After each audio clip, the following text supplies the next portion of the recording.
हर हर महादेव। ओम नमः शिवाय। आप सभी लोगों को महाशिवरात्रि के पर्व की हार्दिक शुभकामनाएं। आप पर और आपके पूरे परिवार पर शिव जी की कृपा सदैव बनी रहे। इस साल 2024 में महाशिवरात्रि का व्रत 8 मार्च दिन शुक्रवार को रखा जाएगा।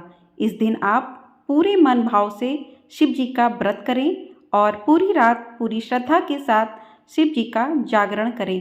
महाशिवरात्रि में शिवरात्रि व्रत की कथा का पाठ करना भी बहुत शुभ और फलदायी बताया गया है।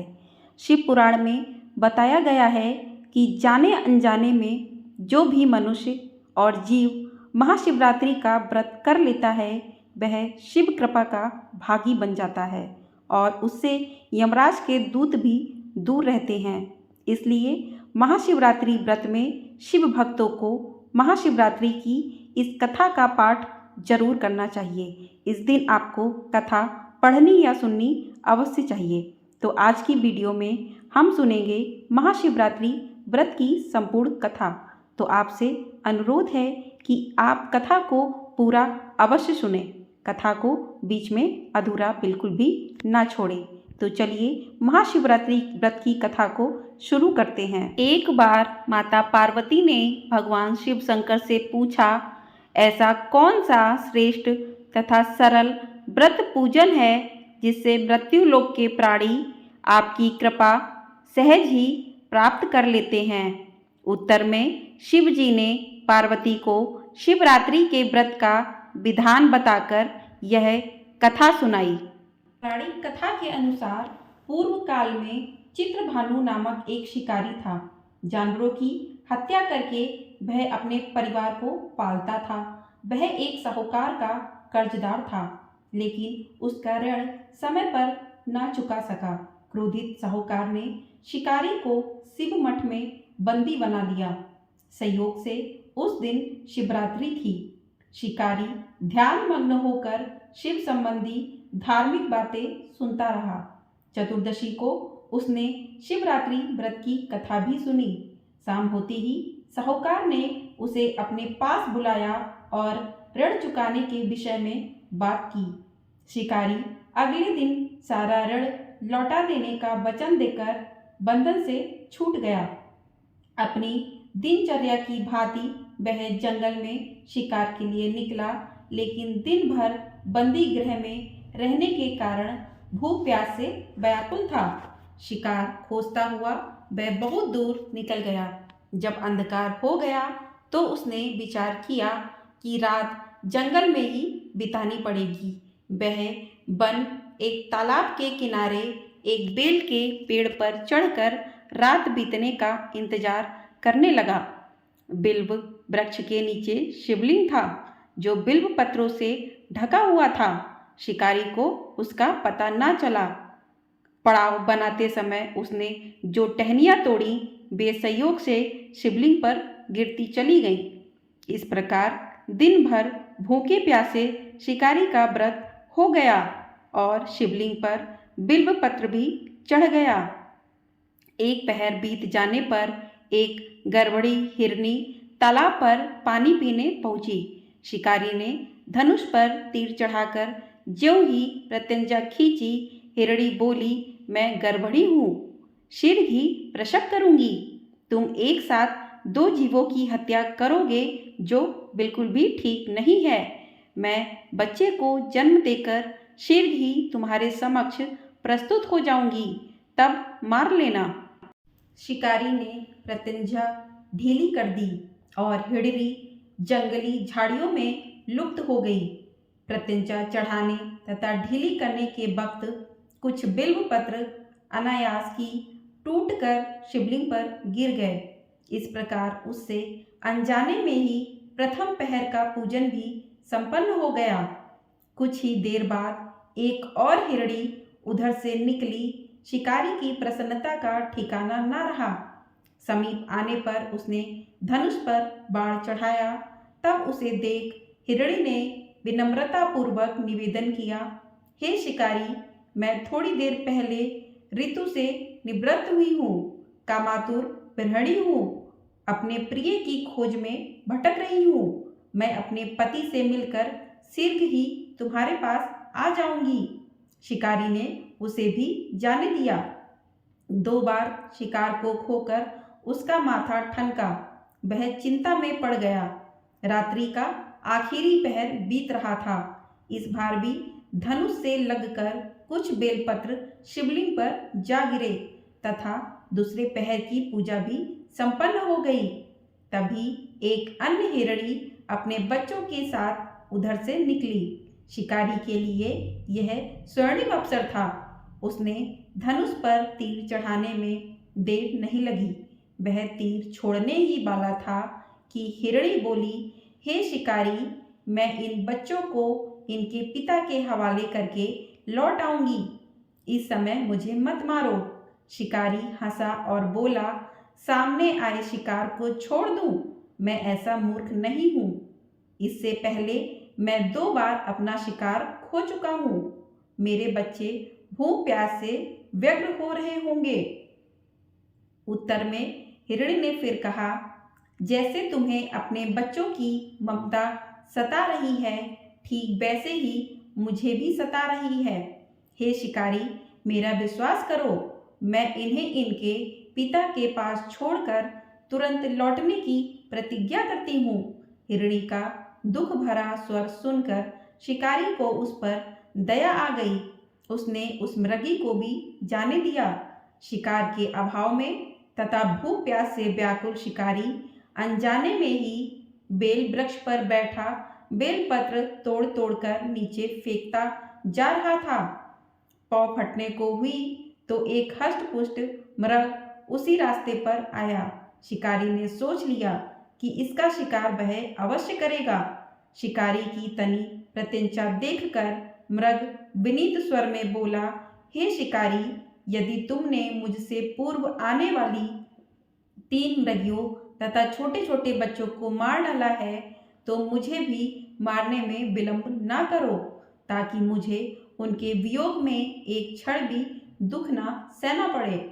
मैं उन हिरणियों का पति हूँ।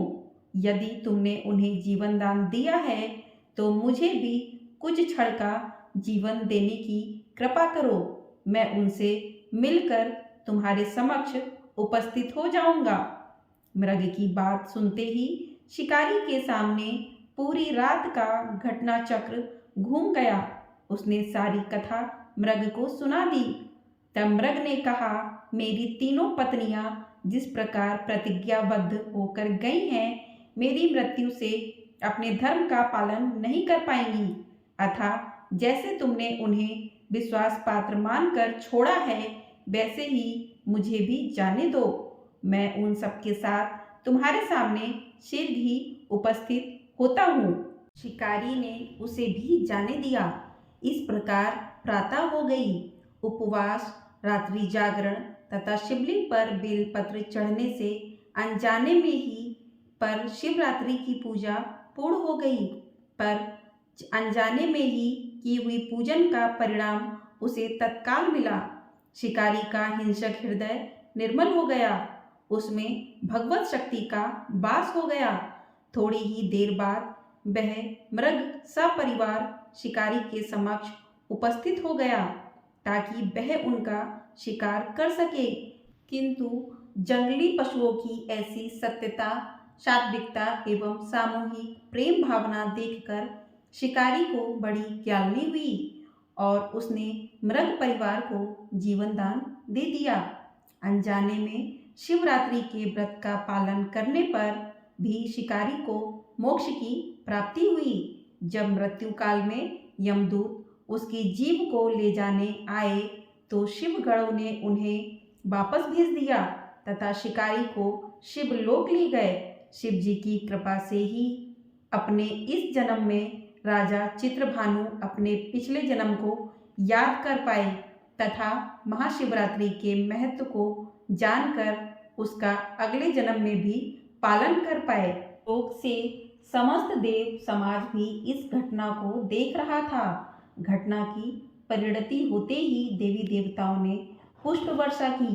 तब शिकारी तथा मृग परिवार को मोक्ष की प्राप्ति हुई। शिव जी की यह कथा हमें यह संदेश देती है कि शिकारी की कथा अनुसार महादेव तो अनजाने में किए गए व्रत का भी फल दे देते हैं, पर वास्तव में महादेव शिकारी की दया भाव से प्रसन्न हुए।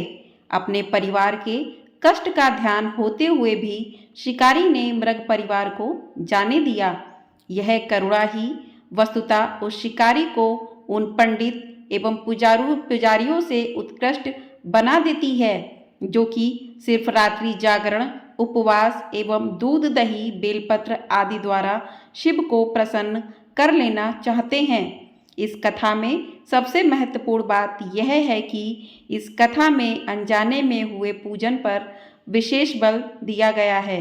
इसका अर्थ यह नहीं कि शिव किसी भी प्रकार से किए गए पूजन को स्वीकार कर लेते हैं अथवा भोलेनाथ जाने अनजाने में हुए पूजन में भेद नहीं कर सकते हैं।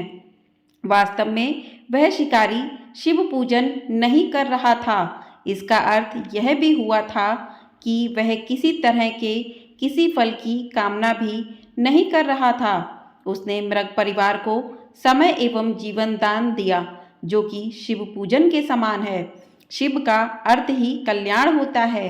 उन निरीह प्राणियों का कल्याण करने के कारण ही वह शिव तत्व को जान पाया तथा उसका शिव से साक्षात्कार हुआ। इसका आशय यह है कि जो भी भक्त अपने मन और पूरी श्रद्धा भाव से शिव जी का पूजा विधिवत करता है या मन ही मन सच्चे मन से उनकी पूजा आराधना करता है, तो उसे महाशिवरात्रि के दिन शिव जी की कृपा अवश्य प्राप्त होती है।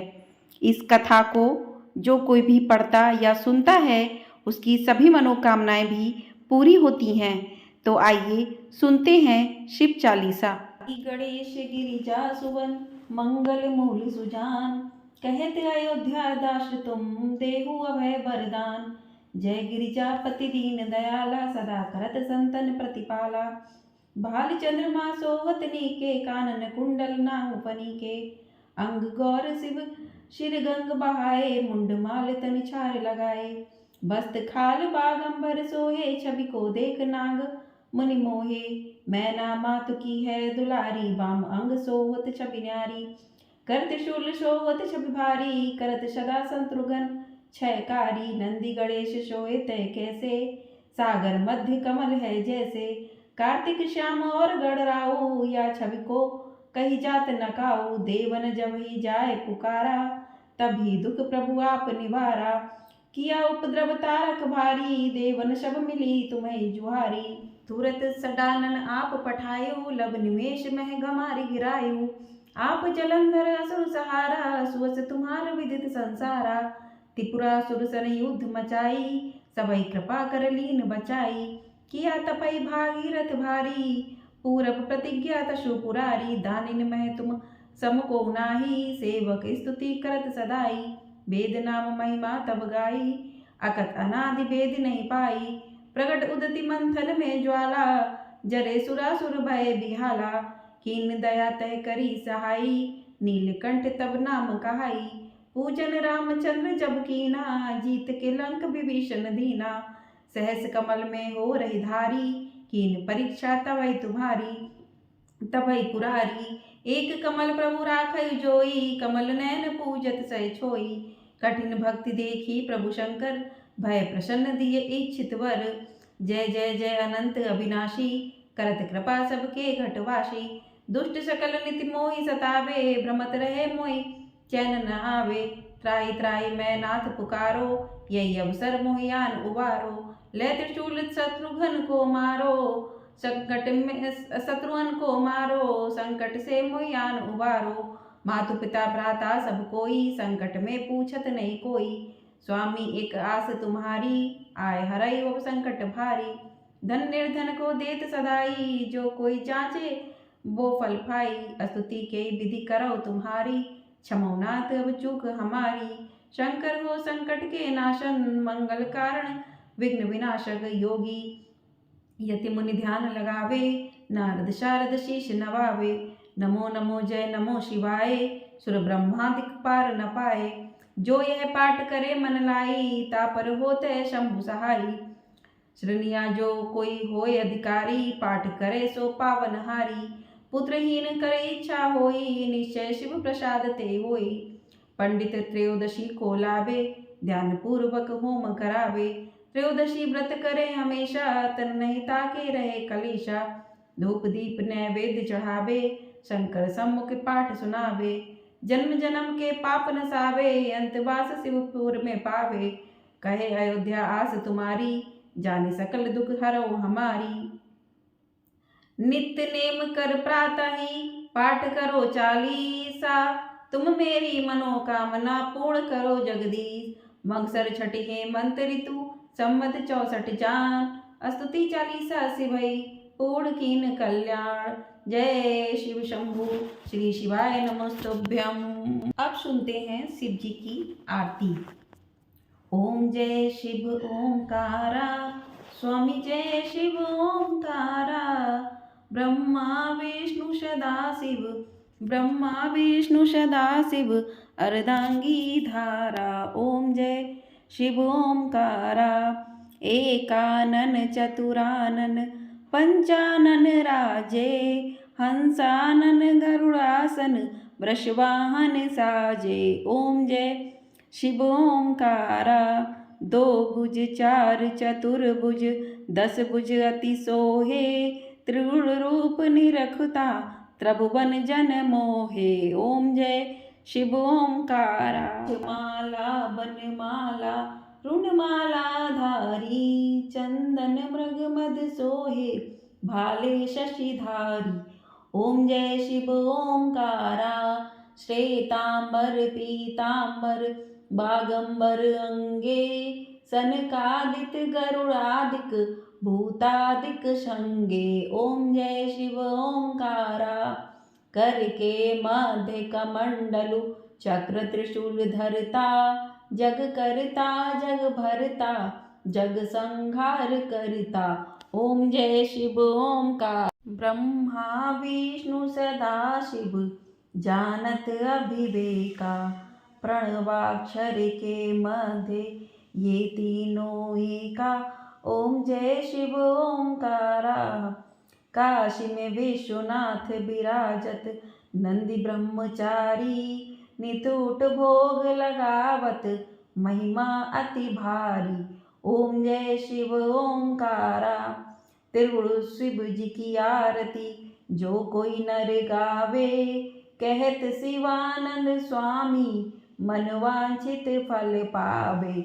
ओम जय शिव ओंकारा। देवों के देव महादेव की आरती से आपके बिगड़े काम बन जाते हैं। तो आज की वीडियो में हमने सुना महाशिवरात्रि व्रत की कथा, शिव चालीसा और शिव जी की आरती। तो महाशिवरात्रि के दिन शिव आराधना करना बड़ा ही फलदायी है, क्योंकि यह दिन महादेव को समर्पित है। कहते हैं कि महाशिवरात्रि के दिन शिव जी मंदिर के हर शिवलिंग में विराजमान होते हैं। इस दिन शिव जी पृथ्वी पर अपने भक्तों की मनोकामनाएं पूरी करने के लिए आते हैं। शिव जी की कृपा पाने के लिए भक्त इस दिन व्रत रखते हैं और शिव भक्ति में लीन रहते हैं। इस दिन भोलेनाथ पर जल चढ़ाने का बहुत महत्व होता है। माना जाता है कि जल चढ़ाने से व्यक्ति के सारे पाप नष्ट हो जाते हैं। और इसके अलावा इस दिन पूजा के दौरान भगवान शिव शंकर की आरती करने से भक्तों के सभी कष्ट दूर होते हैं और भक्तों की सभी मनोकामनाएं भी पूरी होती हैं। तो इस साल महाशिवरात्रि का व्रत 8 मार्च को रखा जाएगा।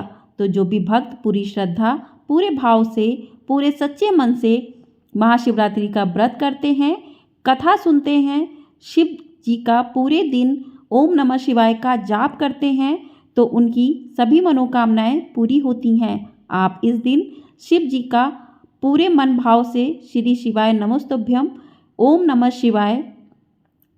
शिवाय का जाप कर सकते हैं। और इस दिन आप रात्रि में जागरण कर चारों पहर की पूजा करके शिव जी का आशीर्वाद ले सकते हैं।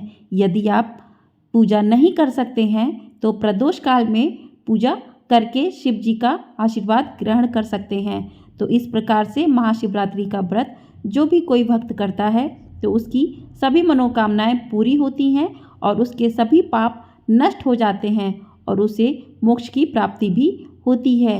आप लोगों को ये जानकारी पसंद आई हो तो वीडियो को ढेर सारा प्यार ज़रूर दीजिएगा, लाइक कर दीजिएगा, ज़्यादा से ज़्यादा लोगों में शेयर कर दीजिएगा और चैनल पर पहली बार आए हैं तो चैनल को सब्सक्राइब ज़रूर कर दीजिएगा। हर हर महादेव। ओम नमः शिवाय।